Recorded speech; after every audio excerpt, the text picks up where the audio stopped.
नमस्कार मित्रमैत्रिणींनो, माझ्या यूट्यूब चॅनलमध्ये तुमचं स्वागत आहे. आज आपण बघणार आहोत कणिक मळताना या 2 वस्तू अवश्य टाका, म्हणजे माता लक्ष्मी तुमच्या घरात धावत येईल. पिठाची कणिक सूर्याची कारक मानली जाते. तुमच्या घरात गरिबी, अनेक घरात सतत भांडणे व कटकटी होत असतील, समाजात मान-सन्मान मिळत नसेल, तर पिठाच्या कणकेचा हा अत्यंत साधा सोपा उपाय नक्की करा.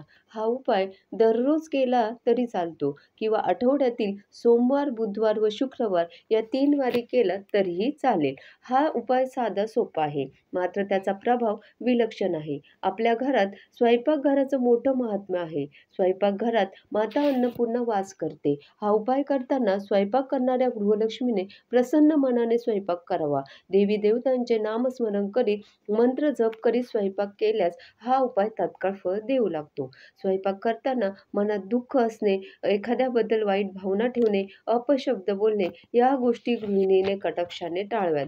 कारण जे अन्न स्वयंपाकघरात शिजवले जाते त्या अन्नावर गृहिणीच्या विचारांचा मोठा प्रभाव पडतो. असे अन्न खाल्ल्यानंतर खाणाऱ्याच्या मनावर देखील त्या अन्नाचा प्रभाव नक्की पडतो.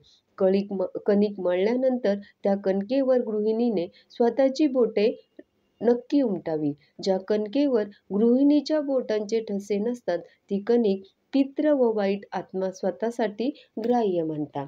अशा कणकेपासून बनवलेल्या पोळ्या खाल्ल्याने घरात आजारपण, कटकटी, भांडणं, दुःख, गरिबी या अनिष्ट गोष्टी येतात.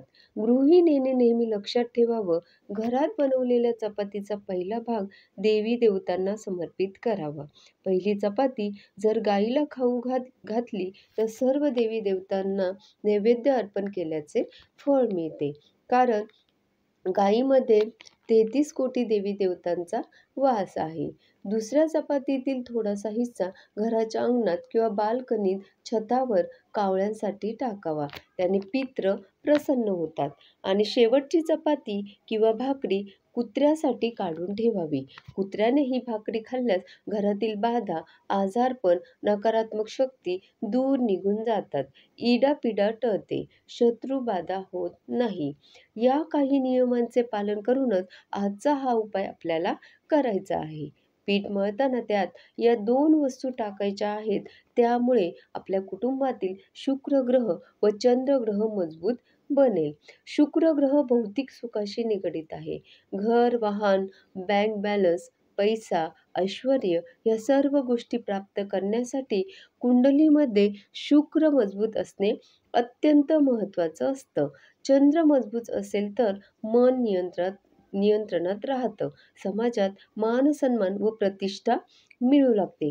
मित्रांनो, पीठ मळताना त्यात थोडेसे तूप व चिमूटभर साखर नक्की घाला. या दोन्ही वस्तू शुक्राच्या कारक आहे. माता लक्ष्मीच्या अत्यंत प्रिय वस्तू आहेत.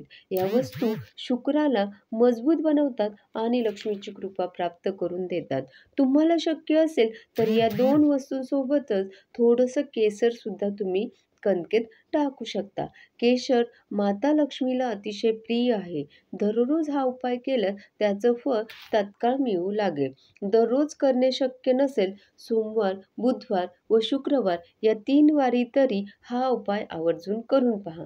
तुमच्या घरात आजारपण, कटकटी, भांडणे, दुःख, दारिद्र्य या गोष्टी नावालाही उरणार नाही. तुम्हालाही हा व्हिडिओ आवडला असेल तर माझ्या यूट्यूब चॅनलला आणि या व्हिडिओला लाईक, शेअर आणि सबस्क्राईब करा. धन्यवाद.